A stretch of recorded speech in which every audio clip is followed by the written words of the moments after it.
ஏன்னா back to back வந்து பணம் ப்ரொடியூஸ் பண்ணிருக்காரு, நிறைய காசு வச்சிருக்காருன்னு நினைக்காதீங்க, எல்லாம் கடன் தான். நான் பண்ண தப்பு நீங்க பண்ணிடாதீங்க. ஆக்சுவலா நான் வந்து நடிகரான பிறகு மியூசிக் பண்றதை விட்டேன் இல்லையா, அந்த பொண்ணு ரேப் பண்ணுவீங்களா, என்ன பண்ணுவீங்க ஆக்சுவலா? எத்தனை பொண்ணுங்கள உங்களை மெலடவுன் பண்ணுன்னு சொல்லுவார்லம்மா, ஆக்சுவலா சொன்னார்ல, எப்படி பண்ணுவார் ஆக்சுவலா? பல நூறு படைப்பாளிகளை தமிழ் சினிமாவுக்கு கொடுத்து காத்திருக்கும், கொண்டாடி கொண்டிருக்கும் விஜய் ஆண்டனி அவர்களை இப்போது பேச.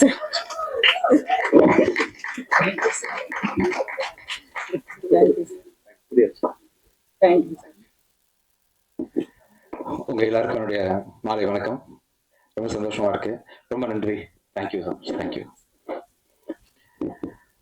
ஏன்னா பேக் டு பேக் வந்து பணம் ப்ரொடியூஸ் பண்ணிருக்காரு, நிறைய காசு வச்சிருக்காருன்னு நினைக்காதீங்க, எல்லாம் கடன் தான். கடன் தான், மாசம் மாசம் வட்டி தான் சார். அதையும் சொல்லிடுங்க சார் கூட. சரிங்க சார். நம்பிக்கை தான், டைரக்டர் லியோ மேல வச்சிருந்த நம்பிக்கை தான். ஒவ்வொரு கதையும் சொல்லும் போது பெப்பியனா இருக்கட்டும், ஜோஷுவா இருக்கட்டும், கணேஷா இருக்கட்டும், அருண் பிரபுவா இருக்கட்டும், இவங்க எல்லார் மேலேயும் நான் வச்சிருக்க நம்பிக்கை தான். ஆக்சுவலா இது வரைக்கும் நான் ப்ரொடியூஸ் பண்ண படங்களில் உள்ள அத்தனை டேரக்டரும் தான் என்னை காப்பாற்றிருக்கிறாங்க. ஸோ அவரை பார்க்கும்போது ரொம்ப நம்பலான்னு தோணுது, நம்புறேன், பண்றேன். Thank you so much. கடன் சொல்லிடுங்க சார், வேற ஏதாவது ஆயிரப்போகுது. அதுக்காக ரொம்ப சந்தோஷமா இருக்கு. இந்த படத்துல வந்து லியோ லியோ அளவுக்கு ஒரு சின்சியரான ஒரு மனிதரை நான் பார்த்ததே இல்லை. ஆக்சுவலா உண்மையிலேயே ரொம்ப ரொம்ப ரொம்ப சின்சியர். உங்களுக்கு ஒரு பிரச்சனைன்னா நீங்க எவ்வளவு சின்சியரா இருப்பீங்களோ அதை விட 10 மடங்கு உள்ள இன்வால்வ் பண்ணிட்டு நம்மகிட்டயே ஃபைட் பண்ணுவாரு. இவர் சொன்னார், யாரோ டேரக்டர் பேசிட்டு இருக்கும்போது சொன்னார்ல, நீங்க யார் டேரக்டர்னு மறந்துடும் படம் பண்ணிட்டு இருக்கும்போது, அந்த அளவுக்கு ப்ரொசஸ் பண்ணுவாரு. டெக்னீஷியன்ஸ் நமக்கு என்ன, முடிச்சாலே இப்போ நம்ம நம்ம டேரக்டர் என்ன சொன்னாலும் கேட்டுப்போமே அப்படின்ற மாதிரி ஈஸியா எடுத்துக்காம இறங்கி கடைசி வரைக்கும் ஃபைட் பண்ணி, கெட்ட பேர் வந்தாலும் பரவாயில்ல, என்னை பத்தி இன்னொருத்தர் என்ன நினைச்சாலும் பரவாயில்ல அப்படின்னு சொல்லிட்டு. ஒரு சாலமன் பழைய காலத்து கதை ஒண்ணு ஞாபகம் இருக்கு.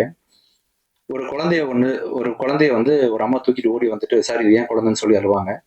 அதே சமயத்துல வந்து இன்னொரு அம்மாவும் இது ஏன் குழந்தைன்னு சொல்லி அழுவாங்க. அப்ப சாலமன் கிங் என்ன பண்ணுவாரு, சரி ஒண்ணு பண்ணலாம், அந்த குழந்தைய வெட்டி ஆளுக்கு பாதியா கொடுத்துடலாம்னு சொல்லும்போது, உண்மையா நம்ம என்ன பண்ணுவாங்க, அந்த குழந்தைய விட்டு கொடுத்துருவாங்க, இல்ல அவங்க கிட்டே இருக்கட்டும்னு சொல்லிட்டு. அதை வச்சு அந்த கிங் சாலமனுக்கு தெரியும் அந்த குழந்தை யார் குழந்தை அப்படின்னு சொல்லிட்டு கண்டுபிடிச்சு தண்டிச்சிருவாருன்ற மாதிரி. எந்த டைரக்டர் லியோ கூட ஒர்க் பண்ணாலும் பிரச்சனைன்னு வந்தா தாய்மைக்குரிய அந்த பட்டுதலை வந்து பழச்சிட்டு மேல லியோ கண்டிப்பா வச்சிருப்பாரு. அந்த அளவுக்கு ப்ரொசஸ் பண்ணுவாரு. பிச்சைக்காரன்ல அவர் எடிட்டரா ஒர்க் பண்ணாரு கொஞ்சம். அப்போ வந்து நிறைய அவரை பத்தி தெரிஞ்சுக்கிட்டேன். ஒரு 3-4 படம் அவர் கூட சேர்ந்து ஒர்க் பண்ண முடியாத போச்சு எனக்கு. உங்க சின்சியாரிட்டி வந்து கண்டிப்பா உங்களை எங்கேயும் விட்டு கொடுக்காது. நான் பண்ண தப்பு நீங்க பண்ணிடாதீங்க. ஆக்சுவலா நான் வந்து நடிகரான பிறகு மியூசிக் பண்றதை விட்டேன் இல்லையா, இப்ப திருப்பி நான் பண்ண போறேன். நீங்க என்னதான் கண்டிப்பா அந்த படம் நல்ல பேர் வாங்கி கொடுக்கும் உங்களுக்கு. ஆனாலும் திரும்பி கண்டிப்பா ஃபியூச்சர்ல உங்க டைரக்டர்ஸ் எல்லாருக்கூடயும் சேர்ந்து டைரக்டரா தொடர்ந்து பயணம் பண்ணுங்க. ப்ளீஸ் பண்ணுங்க. ஒண்டர்ஃபுல் எடிட்டர் நீங்க. லியோ கிட்ட ஒரு படத்தை கொடுத்துட்டோம்னா வேற எதை பத்தியும் கவலைப்பட வேண்டாம், டப்பிங் பத்தி கவலைப்பட வேண்டாம், மியூசிக் பத்தி யோசிக்க வேண்டாம். ஏன்னா மியூசிக்லாம் வந்து மியூசிக் டைரக்டர் போறதுக்கு முன்னாடி ரீரெக்கார்டிங்லேயே அவரே முடிச்சிருவாரு.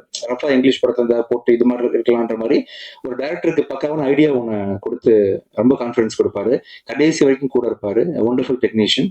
தேங்க்யூ ஸோ மச் லியோ, நல்ல ஒரு ப்ராஜெக்ட் கொடுத்துருக்கீங்க. இந்த படம் வந்து பார்த்து தான் எல்லாரும் வாங்கினாங்க. ஸோ அது பார்த்து வாங்கினது காரணம் உங்க உழைப்பு தான், உங்க ட்ரீம் தான். ஒரு 3-4 வருஷம் கஷ்டப்பட்டு ஒரு படத்தை கொண்டு வந்து என் கம்பெனி கொடுத்து அஜயும் நீங்க வந்து நடிக்க வச்சிருக்கீங்க. அஜய் வந்து அந்த பொண்ணு ரேப் பண்ணுவீங்களா, என்ன பண்ணுவீங்க ஆக்சுவலா? இல்ல ரேப் பண்ணி கொலை பண்றதுதான் கதை ஆக்சுவலா. எத்தனை பொண்ணுங்கள? 5-6 பேர், 5-6. அதுதான் என்னன்றது நீங்க படம் பார்க்கும்போது புரியும் உங்களுக்கு. இந்த படத்துல வந்து நடிச்ச அத்தனை கலைஞர்களும் ஆர்டிஸ்டும் உங்களை மெலடவுன் பண்ணுன்னு சொல்லுவார்லம்மா, ஆக்சுவலா சொன்னார்ல, எப்படி பண்ணுவார் ஆக்சுவலா?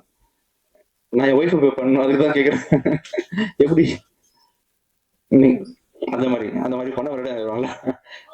சரி சரி சரி சரி சரி லியோ, கத்துக்கிறேன், அதையும் நான் கத்துக்கிறேன். அப்புறம் வந்து நாங்களாம் சித்தராக முடியுமா லியோ? அந்த இந்த மச்சக்கண்ணி சித்தர்னு யாரோ சொன்னீங்களா, அது பேருங்க? மச்சக்கண்ணி சித்தர், மச்சேந்திரா. இன்னொரு மச்சக்கண்ணி மாதிரி கேட்டுச்சு, மச்சமுனி. மேரேஜ் ஒரு தடவை ஆனவங்க எல்லாம் சித்தர் ஆக முடியுமா? சரி சார், நீங்க சொல்லுங்க சார். மகனி சார் ஆக முடியுமா, சித்தர் ஆக முடியுமாண்ணா?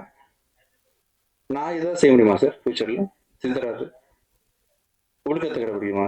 அப்போ சார் நீங்க சித்தர் சார், நிரஞ்சன் சார். நீங்க சித்தர். தேங்க்யூ, ரொம்ப சந்தோஷமா இருக்கு. இதே மாதிரி ஆக்சுவலா வந்து இன்னொரு முக்கியமான ஒரு மீட் ஒன்று இருக்கு.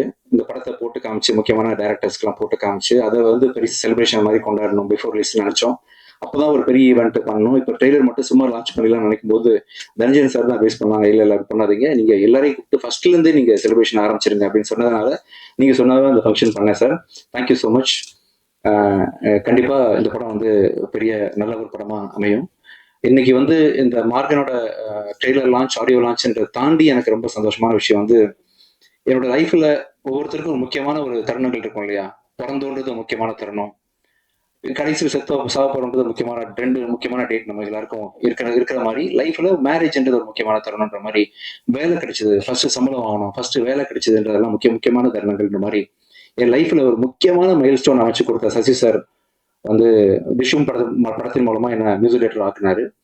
எத்தனை படங்கள் நடிச்சாலும், எத்தனை படங்கள் நான் டைரக்ட் பண்ணாலும் நடிச்சாலும், 1000 படங்கள் பண்ணாலுமே ஒரு பிச்சைக்காரனுக்கு ஈக்குவலா எந்த படமே என்னால பண்ண முடியாது.